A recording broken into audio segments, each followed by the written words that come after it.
धन्यवाद।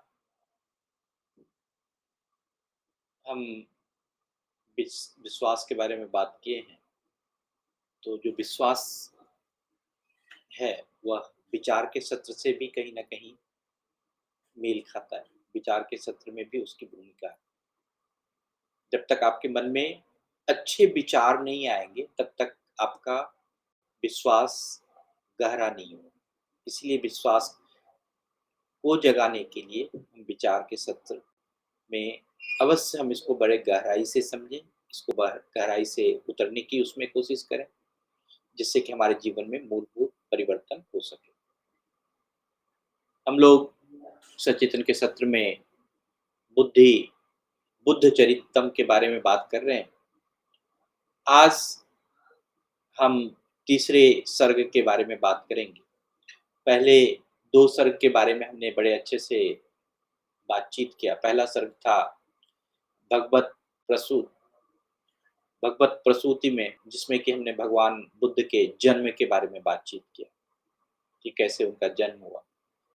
फिर अंतःपुर विहार के बारे में हमने बात किया कि कैसे भगवान बुद्ध को भगवा जो इस दुनिया में दुःख है, तकलीफ है, उससे दूर रखा गया और उनके घर में ही उतनी सारी व्यवस्थाएँ कर दी गई, जिससे कि वह सोचे कि ये जो अच्छाई है या यह जो हमें जो चीज़ बहुत ही अच्छा लगता है, वही दुनिया है। और आज तीसरे सर्ग में बात करेंगे संवेगोत्पत्ति के बारे में। संवेगोत्पत्ति ऐसे तो एक मोह भंग है कि आप देखे होंगे कि जो डिसइंचैंटमेंट का बात होता है कि जब किसी चीज़ से हमारा मन जो है टूट जाता है या मन जो है, भ्रम जो है दूर हो जाता है। तो भगवान बुद्ध के मन में वैराग्य की उत्पत्ति का जो वर्णन है, जब उन्हें वृद्धावस्था, रोग, मृत्यु का सामना किया, तो कैसे उनके मन में मोह भंग हुआ।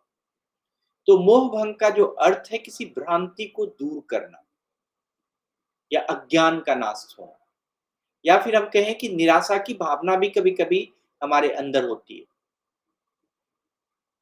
तो यह तो तब होता है जब आप किसी से कोई उम्मीद करते हैं और वह पूरी नहीं होती, या जब कोई सच्चाई से अवगत हो जाते हैं। मोह जो है वो बुद्धि का अज्ञान होता है और इसी अज्ञान के कारण मनुष्य जो है भौतिक आकर्षण में फँस जाता है कि सब चीज़, जो भी चीज़ दुनिया में दिख रहा है वही चीज़ अच्छा होता है।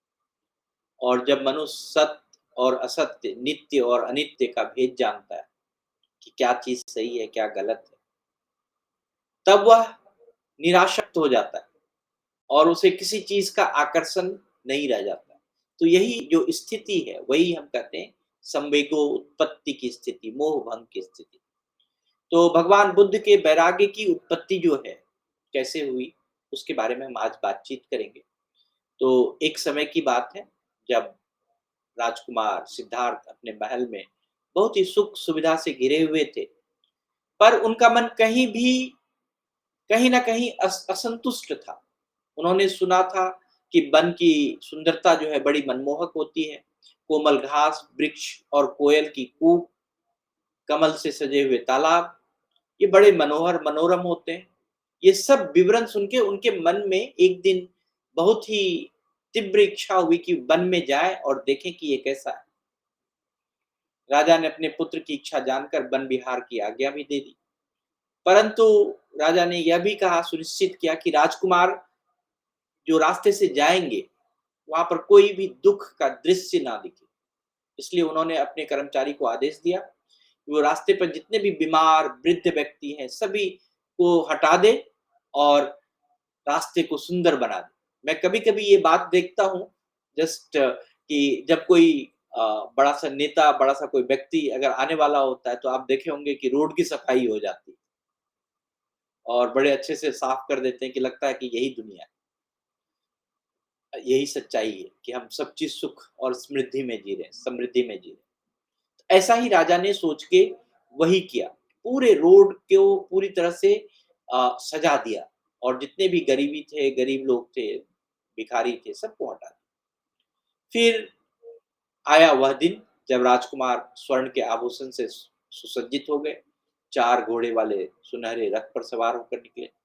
नगर के लोगों ने उनका जोरदार स्वागत किया, महिलाएं भी अटारियां से चढ़कर उनको देख रहे थे। परंतु उनकी यात्रा में एक अनोखा मोड़ आया, जब दिव्य शक्ति ने एक वृद्ध पुरुष का निर्माण किया और यह पुरुष, वृद्ध पुरुष, झुकी हुई कमर, सफेद बाल, हाथ में लाठी लिए हुए। तो राजकुमार ने इस वृद्ध को देखा तो वो स्तब्ध रह गया और उसने अपने सारथी से पूछा, यह कौन है और यह स्थिति जो है, कैसी स्थिति है? तो बुद्ध ऐसी स्थिति नहीं देखी थी, क्योंकि वो हमेशा राजमहल में ही रहे थे, जहाँ उन्हें ऐसे दृश्य से दूर रखा गया था। तो बुद्ध ने अपने सारथी से पूछा, यह कौन है?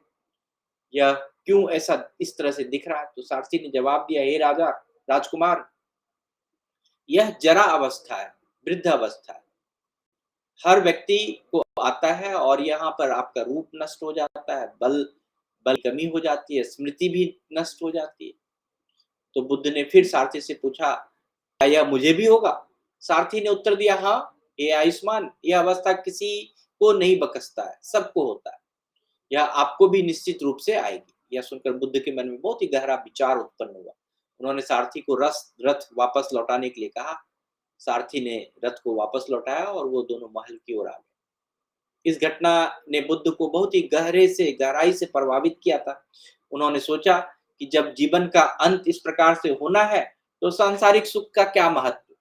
उन्होंने उनके मन में विचार आया कि बड़े गहरे मन में वो सच्चाई से उस विचार को सोचने लगे और इस विचार से उनके बाद जो है कि उनके मन में वैराग्य की ओर वो प्रेरित हुए और यही वह प्रसंग था जिससे कि बुद्ध के जीवन में पहली बार एक नई दिशा और वो ज्ञान खोज में निकले थे। हमने कहा था कि सचेतन का यह जो विशेष चीज है वह ज्ञान योग है कि हमें कहाँ कोई भी स्थिति, कोई भी परिस्थिति कब हमें कौन सा ज्ञान देकर जाए, हमें नहीं पता हो। अब वो अपने महल में बैठे जरा जरा की गहराई पर विचार करने लगे, जरा अवस्था क्या है, जरा अवस्था क्या है, वृद्ध अवस्था क्या है, वो वृद्धावस्था और जीवन का जो नश्वरता था, उस पे वो चिंतन करने लगे। लेकिन उन्हें कोई शांति नहीं मिली, कोई भी शांति नहीं मिल रही थी। उनके मन में बेचैनी और बढ़ रही थी। वो फिर यह देखकर राजा ने कहा फिर कि इनको फिर से बाहर ले जाओ ताकि वो अपने मन में बाहर की दुनिया देखें, थोड़ा विचार करें, वन में घूमें तो उनके मन में थोड़ी शांति आएगी। बाहर निकलते समय फिर दोबारा जो है कि वो निकले। बाहर निकलते समय जो है रास्ते में फिर एक दूसरा देव के द्वारा जो है कि दृश्य प्रस्तुत किया गया। व्याधिग्रस्त व्यक्ति जो है, एक रोगी व्यक्ति जो है, वो दुःख से माँ-माँ पुकार रहा था। इस दृश्य से सिद्धार्थ का मन जो है कि और विचलित हो गया। उन्होंने अपने सारथी से पूछा, व्यक्ति कौन है और उसे क्या हुआ है? तो सारथी ने बताया कि यह व्यक्ति रोग से पीड़ित है, जो आप शरीर में जो धातु प्रकोप है, वह बढ़ जाता है और इससे जो है कि इस समर्थ व्यक्ति को भी पराधीन होना होता है। उस रोग के कारण जो है कि उस रोग से जो है कि के हिसाब से चलना होता है ज़िंदगी। तो सिद्धार्थ ने तब सारथी से पूछा कि यह रोग केवल इसी व्यक्ति को हुआ है या यह सभी को होता है? तो सारथी ने जवाब दिया, यह रोग किसी को भी हो सकता है और यह जीवन का एक सामान्य सा हिस्सा है। यह सुनकर सिद्धार्थ जो है फिर बहुत ही उद्विग्न हो गए और उन्होंने कहा, सारथी से कहा कि रथ वापस ले चलो, हम फिर से महल में वापस चलते हैं। अब सिद्धार्थ के महल में वापस आने पे राजा का मन जो है बहुत दुखी हो गया। उन्हें डर था कि कहीं उनका पुत्र जो है उन्हें छोड़ ना दे, ताकि सांसारिक मोह माया से विरक्त हो जाए। यह विचार उनके मन में बहुत परेशान कर रहा था, क्योंकि उनके लिए उनका पुत्र जो था वो उनकी दुनिया थी। एक दिन राजा शुद्धोधन ने जो है कि फिर से सारथी बदलवा दिया, रथ बदलवा दिया। राजमार्ग में पूरी तरह से सजावट की गई, फिर से व्यवस्था की गई, बहुत ही मजबूत व्यवस्था की गई, पूरी तरह से जाँच किया गया। तब जो है कि ऐसा फिर से प्लान हुआ कि अब जो है बुद्ध जो है फिर से जाएँगे अपने उस सुंदर वन में विचार करने के लिए। उसी समय फिर देवताओं ने एक मृतक का निर्माण किया, जिससे कि केवल राजकुमार सिद्धार्थ और वह जो उसका सारथी है, उसने ही देखा, बाकी किसी ने नहीं देखा। राजकुमार 4 पुरुष के द्वारा जो वो ढोए जा रहे उस व्यक्ति को देखा, तो उसने अपने सारथी से पूछा, "यह कौन है?" तो सारथी ने जवाब दिया, "ये एक मृत व्यक्ति है।" जब हमारी बुद्धि, इंद्रिय, प्राण, हमारे गुण सब वियुक्त हो जाते हैं, तब हम प्रियजन को छोड़ देते हैं और फिर हम मृत्यु को प्राप्त होते हैं। तो यह सुनकर राजकुमार ने कहा कि क्या यह सभी के साथ होता है? सारथी ने बताया, हाँ, यह सभी प्राणियों का अंतिम कर्म है। चाहे वह उच्च हो, निम्न हो, किसी प्रकार का है, वो यह जो विनाश की स्थिति है, मृत्यु की जो स्थिति है, यह निश्चित है। यह बात सुनकर राजकुमार सिद्धार्थ के मन में बहुत ही गहरी विचारशीलता उत्पन्न हुई। उन्होंने सोचा कि जब हम मृत्यु इतनी निश्चित है, तो सांसारिक सुखों का क्या महत्व? यह विचार उन्हें बहुत ही गहराई से प्रभावित किया और उनके मन में वैराग्य की भावना जागृत हुई। तो उस वृद्ध शरीर की कमजोरी की बुढ़ापा की छाया से राजकुमार के मन में गहरी चिंता हुई। बड़े बड़े ऐसे लहर दौड़ी कि सारथी से उन्होंने कहा कि वो मृत व्यक्ति को देखकर कि चलो अब फिर से हम जो है कि महल की ओर चलते हैं।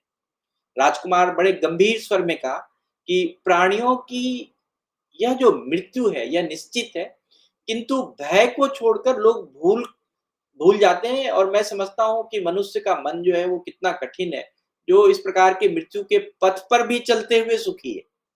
हम मृत्यु की ओर जा रहे हैं लेकिन फिर भी हम सुख की ओर आगे बढ़ रहे हैं, हम खुशी रहते हैं, हमेशा हम उसके उसमें आगे रहते हैं। उन्होंने आगे कहा कि अतः हे सुत, यह जो विहार करने का समय जो हम वन में जा रहे हैं यह उपयुक्त नहीं है। रथ लौटाओ और विनाश को जो जानता हुआ बुद्धिमान व्यक्ति है, वह विपत्ति काल में ये विहोर कैसे कर सकता है? कैसे हम किसी चीज़ का जो है आनंद ले सकते हैं। लेकिन सारथी ने राजा की आज्ञा का पालन करा, रथ को नहीं लौटाया और वह विशेष सुंदर युक्त नंदन वन जो था वहां पर राजकुमार को ले गया। राजकुमार की इच्छा थी कि विश्व की सुंदरता में खोकर वो अपने वैराग्य के भाव को भूल जाए और राज्य की जो है भावी जिम्मेदारी जो है उसकी ओर लौटे। तो यह घटना जो है राजकुमार सिद्धार्थ के जीवन के महत्वपूर्ण घटना थी, जिससे कि महत्वपूर्ण एक वैराग्य की ओर जो है वह गए, जिससे उन्हें अंततः बुद्धत्व का प्राप्त हुआ। जो बुद्धि है, जो ज्ञान है, उसकी प्राप्ति हुई और यही घटना थी जो कि बुद्धत्व की ओर उनको अग्रसर किया। तो यह जो प्रसंग है, यह बताता है कि किस प्रकार से वे विश्व को एक अस्थायी सुंदरता और विलासिता से ऊपर उठकर जीवन के अधिक गहरे और सार्थक सत्य को कैसे हम खोज सकते हैं। तो जो हमारे आस-पास की दुनिया है, जो जिसमें कि हम सोचते हैं कि बहुत खुशी है, बहुत रौनक है, उससे भी एक अलग-सा हमारा दुनिया है, जहाँ पर हम और भी कुछ सत्य की खोज कर सकते हैं। तो आज हम इसी अ, असाधारण घटना से जो जैसे कि महान आत्मा अ, को का जो जीवन बदला है और यह दुनिया की एक नई दिशा लेकर वो चल गए और यही विचार सिद्धार्थ को वैराग्य की ओर ले गया, बुद्ध बनने की दिशा में निश्चित किया, यही पहला कदम था। तो हम विचार को यहीं आज समाप्त करते हैं, फिर आगे देखें कि आगे कैसे बुद्ध जीवन में क्या होता है। तो आप सभी का बहुत-बहुत धन्यवाद, बहुत-बहुत आभार। अगर आपके मन में कोई प्रश्न है, कोई विचार है, कोई धन्यवाद के शब्द हों तो बोल सकते हैं।